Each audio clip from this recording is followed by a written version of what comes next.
Assalamualaikum. Siapa nih yang lagi batuk kering? Yuk kita simak video ini. Bahan alami meredakan batuk kering. Madu, jahe, lemon, serai.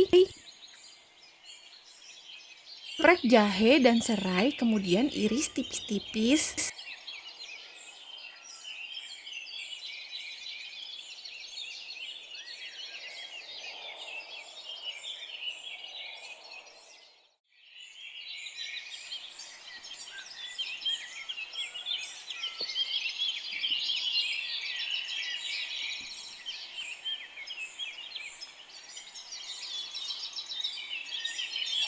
Masukkan jahe dan juga serai ke dalam wadah untuk direbus.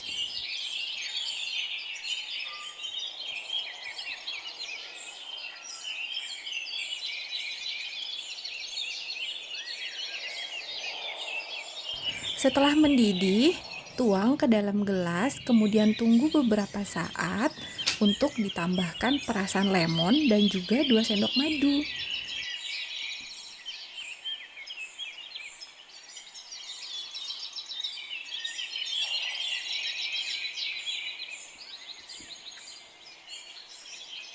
Sudah selesai dan siap dihidangkan selagi masih hangat. Selamat mencoba. Semoga suka ya dengan video ini. Jangan lupa subscribe. Assalamualaikum.